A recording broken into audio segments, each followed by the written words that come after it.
हमारे प्रिय भाई बहनों को यीशु मसीह के नाम से हमारा नमस्कार। और आज के दिन के बाइबल वचन के लिए आप सबों को स्वागत करते हैं। आइए हम एक छोटी सी प्रार्थना करेंगे। प्यारे पिता परमेश्वर, धन्यवाद देते हैं प्रभु, फिर से एक बार हमें संधि दिया है तेरे वचन पढ़ने, सुनने, मनन करने, उसके अनुसार चलने और उसके अनुसार आशीष पाने के लिए अनुग्रह दिया। धन्यवाद देते हैं। आज के वचन को आशीष करके दे, यीशु मसीह के नाम से मांगते पिता, हमें। यहोशू 22 अध्याय। उस समय यहोशू ने रूबेनियों, गादियों और मनुष्य के आधे गोत्रियों को बुलवाकर कहा, जो जो आज्ञा यहोवा के दास मूसा ने तुम्हें दी थी वे सब तुमने मानी हैं, और जो जो आज्ञा मैंने तुम्हें दी है उन सबों को भी तुमने माना है। तुमने अपने भाइयों को इतने दिनों में आज के दिन तक नहीं छोड़ा, पर तो अपने परमेश्वर यहोवा की आज्ञा तुमने चौकसी से मानी है। और अब तुम्हारे परमेश्वर यहोवा ने तुम्हारे भाइयों को अपने वचन के अनुसार विश्राम दिया है, इसलिए अब तुम लौटकर अपने डेरों को और अपनी निज भूमि में, जिसे यहोवा के दास मूसा ने यरदन पार तुम्हें दिया है, चले जाओ। केवल इस बात की पूरी चौकसी करना कि जो जो आज्ञा और व्यवस्था यहोवा के दास मूसा ने तुमको दी है उसको मानकर अपने परमेश्वर यहोवा से प्रेम रखो, उसके सारे मार्गों पर चलो, उसकी आज्ञाएं मानो, उसकी भक्ति में लवलीन रहो और अपने सारे मन और सारे प्राण से उसकी सेवा करो।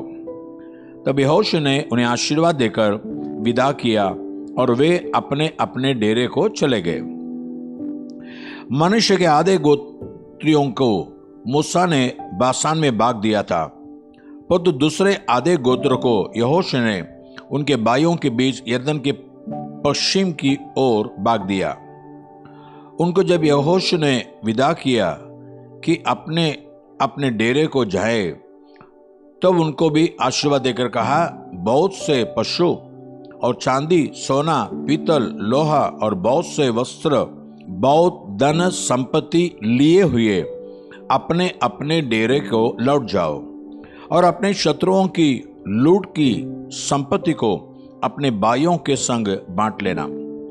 तब रूबेनी, गादी और मनुष्य के आधे गोत्री इस्राएलियों के पास से, अर्थात कनान देश के शिलो नगर से, अपनी गिलाद नामक निज भूमि में, जो मूसा के द्वारा दी गई यहोवा की आज्ञा के अनुसार उनकी निज भूमि हो गई थी, जाने के विचार से लौट गए। जब रूबेनी, गादी और मनुष्य के आधे गोत्री यरदन की उस तराई में पहुंचे जो कनान देश में है, तब उन्होंने वहां देखने योग्य एक बड़ी वेदी बनाई। और इसका समाचार इस्राएलियों के सुनने में आया कि रूबेनियों, गादियों और मनुष्य के आधे गोत्रियों ने कनान देश के सामने यरदन की तराई में, अर्थात उसके उस पार जो इस्राएलियों का है, एक वेदी बनाई है। जब इस्राएल ने यह सुना, तब इस्राएलियों की सारी मंडली उनसे लड़ने के लिए चढ़ाई करने को शीलो में इकट्ठी हुई। तब इस्राएलियों ने रूबेनियों, गादियों और मनुष्य के आधे गोत्रियों के पास गिलाद देश में एलियाजर याजक के पुत्र पिनेहास को और उसके संग 10 प्रधानों को, अर्थात इस्राएल के एक एक गोत्र में से पूर्वजों के घराने के एक एक प्रधान को भेजा। और वे इस्राएल के हजारों में अपने अपने पूर्वजों के घराने के मुख्य पुरुष थे। वे गिलाद देश में रूबेनियों, गादी और मनुष्य के आधे गोत्रियों के पास जाकर कहने लगे, यहोवा की सारी मंडली यह कहती है, तुमने इस्राएल के परमेश्वर यहोवा का यह कैसा विश्वासघात किया। आज जो तुमने एक वेदी बना ली है, इसमें तुमने उसके पीछे चलना छोड़कर उसके विरुद्ध आज बलवा किया है। सुनो, पोर के विषय का अधर्म हमारे लिए कुछ कम था। यद्यपि यहोवा की मंडली को भारी दंड मिला, तो भी आज के दिन तक हम उस अधर्म से शुद्ध नहीं हुए। क्या वह तुम्हारी दृष्टि में एक छोटी बात है? क्या आज तुम यहोवा को त्याग कर उसके पीछे चलना छोड़ देते हो? आज तुम यहोवा से फिर जाते हो और कल वह इज़राइल की सारी मंडली से क्रोधित होगा। पर यदि तुम्हारी निज भूमि अशुद्ध हो तो पार आकर यहोवा की निज भूमि में, जहां यहोवा का निवास रहता है, हम लोगों के बीच में अपनी अपनी निज भूमि कर लो। परंतु हमारे परमेश्वर यहोवा की वेदी को छोड़ और कोई वेदी बनाकर न तो यहोवा से बलवा करो और न हमसे। देखो, जब जेरह के पुत्र आकान ने अर्पण की हुई वस्तु के विषय में विश्वासघात किया, तब क्या यहोवा का कोप इज़राइल की पूरी मंडली पर न भड़का और उस पुरुष के अधर्म का प्राण दंड अकेले उसी को नहीं मिला?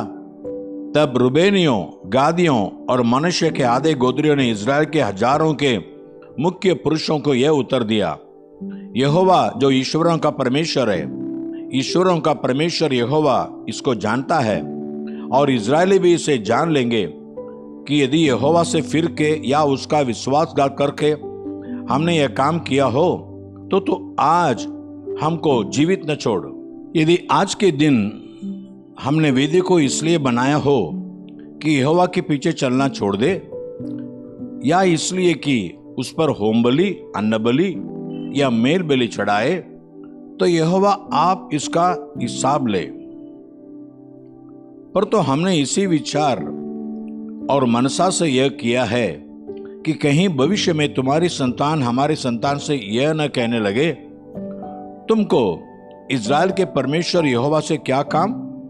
क्योंकि हे रुबेनियों, हे गादियों, यहोवा ने जो हमारे और तुम्हारे बीच में यरदन को सीमा ठहरा दिया है, इसलिए यहोवा में तुम्हारा कोई भाग नहीं है।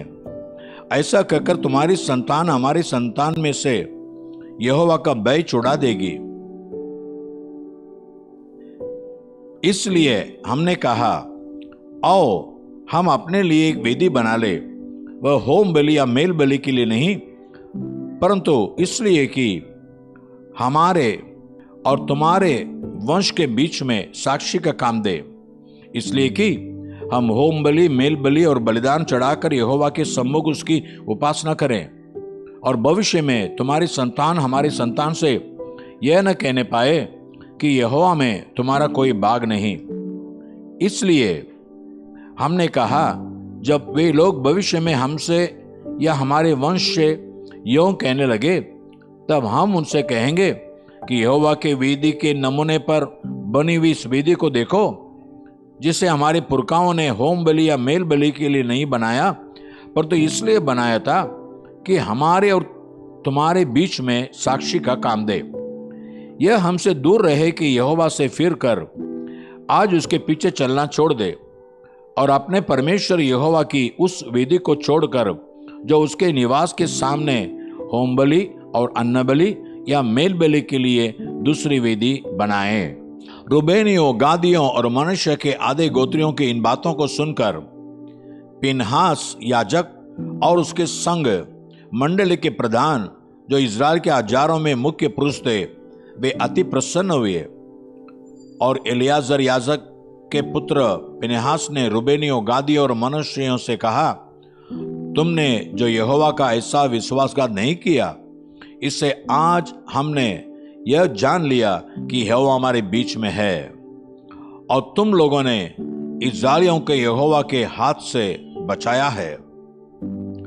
तब एलियाजर याजक का पुत्र पिनहास प्रधानों समेत रुबेनियों और गादियों के पास से गिलाद होते हुए गानान देश में इस्राएलियों के पास लौट गया और यह वृत्तांत उनको कह सुनाया। तब इस्राएली प्रसन्न हुए और परमेश्वर को धन्य कहा और रुबेनियों और गादियों से लड़ने और उनके रहने का देश उजाड़ने के लिए चढ़ाई करने की चर्चा फिर न की। और रुबेनियों और गादियों ने यह कहकर, यह वेदी हमारे और उनके मध्य में इस बात की साक्षी ठहरी है कि यहोवा ही परमेश्वर है। उस वेदी का नाम एद रखा। पहला कुरिन्थियों 9 अध्याय। क्या मैं स्वतंत्र नहीं? क्या मैं प्रेरित नहीं? क्या मैंने यीशु को जो हमारा प्रभु है नहीं देखा? क्या तुम प्रभु में मेरे बनाए हुए नहीं? यदि मैं दूसरों के लिए प्रेरित नहीं तो भी तुम्हारे लिए तो हूं, क्योंकि तुम प्रभु में मेरी प्रेरिताई पर छाप हो। जो मुझे जांचते हैं उनके लिए यही मेरा उत्तर है। क्या हमें खाने पीने का अधिकार नहीं? क्या हमें यह अधिकार नहीं कि किसी मसीह बहन के साथ विवाह करके उसे लिए फिरे, जैसा अन्य प्रेरित और प्रभु के भाई और कैफा करते हैं? या केवल मुझे और बरनबास को ही अधिकार नहीं कि कमाई करना छोड़े? कौन कभी अपने गिरह से खाकर सिपाही का काम करता है? कौन दाग की बारी लगाकर उसका फल नहीं खाता? कौन भेड़ों की रखवाली करके उनका दूध नहीं पीता? क्या मैं ये बातें मनुष्य ही की रीति पर बोलता हूं? क्या व्यवस्था भी यही नहीं कहती? क्योंकि मूसा की व्यवस्था में लिखा है, दांवते समय चलते हुए बैल का मुंह न बांधना। क्या परमेश्वर बैलों ही की चिंता करता है या विशेष करके हमारे लिए कहता है? हाँ, हमारे लिए ही लिखा गया, क्योंकि उचित है कि जोतने वाला आशा से जोते और धावने वाला बागी होने की आशा से धावनी करे। जबकि हमने तुम्हारे लिए आत्मिक वस्तुएं बोई, तो क्या यह कोई बड़ी बात है कि तुम्हारी शारीरिक वस्तुओं की फसल काटें? जब दूसरों का तुम पर यह अधिकार है, तो क्या हमारा इससे अधिक न होगा?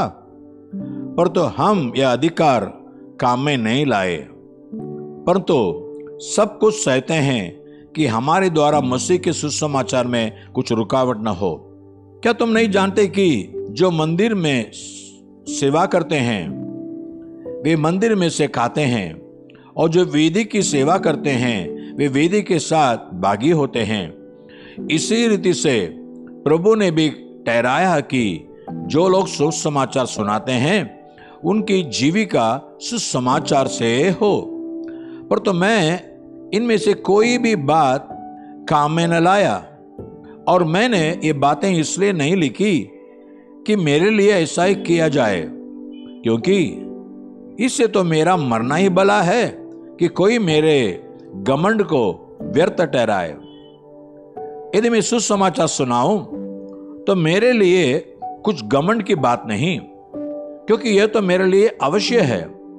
यदि मैं सुसमाचार न सुनाऊं तो मुझ पर हाय, क्योंकि यदि अपनी इच्छा से यह कहता हूं तो मजदूरी मुझे मिलती है, और यदि अपनी इच्छा से नहीं करता तो भी भंडारीपन मुझे सौंपा गया है। तो मेरी कौन सी मजदूरी है? यह कि सुसमाचार सुनाने में से मसीह का सुसमाचार सेंध मेंध कर दूं, यहां तक कि सुसमाचार में जो मेरा अधिकार है उसको भी मैं पूरी रीति से काम में न लाऊं? क्योंकि सबसे स्वतंत्र होने पर भी मैंने अपने आप को सबका दास बना दिया है कि अधिक लोगों को खींच लाऊं। मैं यहूदियों के लिए यहूदी बना कि यहूदियों को खींच लाऊं।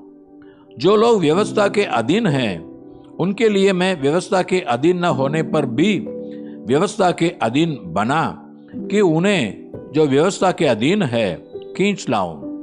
व्यवस्थाहीनों के लिए मैं, जो परमेश्वर की व्यवस्था से हीन नहीं पर तो मसीह की व्यवस्था के अधीन हूं, व्यवस्थाहीन सा बना कि व्यवस्थाहीनों को खींच लाऊं।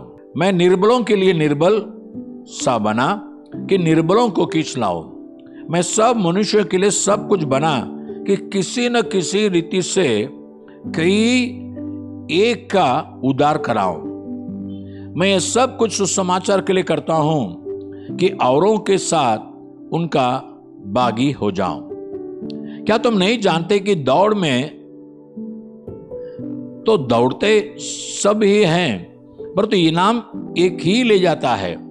तुम वैसे ही दौड़ो कि जीतो। हर एक पहलवान जब सब प्रकार का संयम करता है, वे तो एक मुरझाने वाले मुकुट को पाने के लिए यह सब करते हैं, पर तो हम तो उस मुकुट के लिए करते हैं जो मुरझाने का नहीं। इसलिए मैं तो इसी रीति से दौड़ता हूं, परंतु लक्ष्यहीन नहीं। मैं भी इसी रीति से मुक्कों से लड़ता हूं, परंतु उसके समान नहीं जो हवा पीटता हुआ लड़ता है। परंतु मैं अपनी देह को मारता, कूटता और वंश में लाता हूं, ऐसा न हो कि औरों को प्रचार करके मैं आप ही किसी रीति से निकम्मा ठहरूं। व्यवस्था 32 अध्याय 1 से 26 तक पढ़ने वाले हैं। ए आकाश, कान लगा कि मैं बोलूं, और ए पृथ्वी, मेरे मुंह की बातें सुन। मेरा उपदेश मेघ के समान बरसेगा और मेरी बातें ओस के समान टपकेंगी। जैसे कि हरी घास पर जींसी और पौधों पर जड़ियां। मैं तो यहोवा का नाम का प्रचार करूंगा। तुम अपने परमेश्वर की महिमा को मानो। वह चट्टान है, उसका काम खरा है और उसकी सारी गति न्याय की है। वह सच्चा ईश्वर है, उसमें कुटिलता नहीं। वह धर्मी और सीधा है। तो इसी रीति के लोग टेढ़े और तिरछे हैं। ये बिगड़ गए, ये उसके पुत्र नहीं, ये उनका कलंक है। ये मूढ़ और निर्बुद्धि लोगों, क्या तुम यहोवा को यह बदला देते हो? क्या वह तेरा पिता नहीं है जिसने तुझको मोल लिया है? उसने तुझको बनाया और स्थिर भी किया है। प्राचीन काल के दिनों को स्मरण करो, पीढ़ी पीढ़ी के वर्षों को विचारो। अपने बाप से पूछो और वह तुमको बताएगा। अपने वृद्ध लोगों से प्रश्न करो और वे तुझसे कह देंगे। जब परम प्रधान ने एक एक जाति को निज निज बाग बांट दिया और आदमियों को अलग अलग बसाया, तब उसने देश देश के लोगों की सीमाएं इस्राएलियों की गिनती के अनुसार ठहराई। क्योंकि यहोवा का अंश उसकी प्रजा है, याकूब उसका नपा हुआ निज बाग है। उसने उसको जंगल में और सुनसान और गरजने वाले से भरी हुई मरुभूमि में पाया। उसने उसके चारों ओर रहकर उसकी रक्षा की और अपनी आंख की पुतली के समान उसकी सुधि रखी। जैसे उखाब अपने घोंसले को हिला हिलाकर अपने बच्चों के ऊपर ऊपर मंडलाता है, वैसे उसने अपने पंख फैलाकर उसको अपने परों पर उठा लिया। यहोवा अकेला ही उसकी अगुवाई करता रहा और उसके संग कोई पराया देवता न था। उसने उसको पृथ्वी के ऊंचे ऊंचे स्थानों पर सवार कराया और उसको खेतों की उपज खिलाई। उसने उसे चट्टान में से मधु और चकमक की चट्टान में से तेल चुसाया।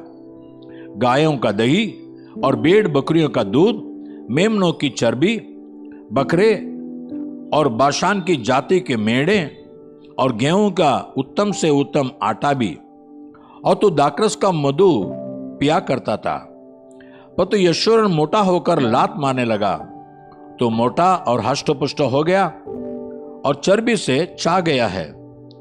तब उसने अपने सृजनहार ईश्वर को तज दिया और अपने उदार मूल चट्टान को तुच्छ जाना। उन्होंने पराये देवताओं को मानकर उसमें जलन उपजाई और घृणित कर्म करके उसको रिस दिलाई। उन्होंने पिशाचों के लिए जो ईश्वर न थे बलि चढ़ाए और उनके लिए वे अनजाने देवता थे। वे तो नए नए देवता थे जो थोड़े ही दिन से प्रकट हुए थे और जिनसे उनके पुरखा कभी डरे नहीं। जिस चट्टान से तू उत्पन्न हुआ उसको तो भूल गया, और ईश्वर जिससे तेरी उत्पत्ति हुई उसको भी तू भूल गया है। इन बातों को देखकर यहोवा ने उन्हें तुच्छ जाना, क्योंकि उसके बेटे बेटियों ने उसे रिस दिलाई थी। तब उसने कहा, मैं उनसे अपना मुंह छिपा लूंगा और देखूंगा कि उनका अंत कैसा होगा, क्योंकि इस जाति के लोग बहुत टेढ़े हैं और धोखा देने वाले पुत्र हैं। उन्होंने ऐसी वस्तु मानकर जो ईश्वर नहीं है मुझ में जलन उत्पन्न की और अपनी व्यर्थ वस्तुओं के द्वारा मुझे रिस दिलाई। इसलिए मैं भी उनके द्वारा जो मेरी प्रजा नहीं है उनके मन में जलन उत्पन्न करूंगा और एक मूढ़ जाति के द्वारा उन्हें रिस दिलाऊंगा। क्योंकि मेरे कोप की आग भड़क उठी है, जो पाताल की तह तक जलती जाएगी, और पृथ्वी अपनी उपज समेत बुरम हो जाएगी, और पहाड़ों की नींवों में भी आग लगा देगी। मैं उन पर विपत्ति भेजूंगा, और उन पर मैं अपने सब तीरों को छोड़ूंगा। वे भूख से दुबले हो जाएंगे, और अंगारों से और कठिन महारोहों से ग्रसित हो जाएंगे। और मैं उन पर पशुओं के दांत लगवाऊंगा, और धूलि पर रेंगने वाले सर्पों का विष छोड़ दूंगा। बाहर वे तलवार से मरेंगे, और कोठरियों के भीतर भय से, क्या कुंवारे और क्या कुंवारियां, क्या दूध पीता हुआ बच्चा और क्या पक्के बाल वाले, सब इसी प्रकार बर्बाद होंगे। मैंने कहा था कि मैं उनको दूर दूर तक तितर पितर करूंगा, और मनुष्य में से उनका स्मरण तक मिटा डालूंगा। ये परमेश्वर ने मूसा को एक गीत के द्वारा लोगों को हमेशा परमेश्वर को याद करने के लिए दिया था। परमेश्वर कितने उत्तम से उत्तम चीजों को देता है। मैं 13 वचन पढ़ता हूं। उसने उसको पृथ्वी के ऊंचे ऊंचे स्थानों पर सवार कराया, और उसको खेतों की उपज खिलाई। उसने उसे चट्टान में से मधु और चकमकी चट्टान में से तेल चुसाया। परमेश्वर आपको भी इसी तरह आशीष करने के लिए हम प्रार्थना करेंगे। प्यारे पिता परमेश्वर, आज वचन सुने हर एक के जीवन में भी उनको इस पृथ्वी के ऊंचे ऊंचे स्थानों पर उठाओ, चढ़ाओ, बिठाओ और सवार कराओ, और अच्छे से अच्छे उत्तम वस्तुओं को उनके जीवन में दो। भले खाने की वस्तु हो, पहनने की वस्तु हो, रहने की जगह हो, सब उत्तम होने दे। यीशु मसीह के नाम से मांगते हैं पिता, आमीन और आमीन। God bless you. परमेश्वर आपको आशीष करे। आमीन।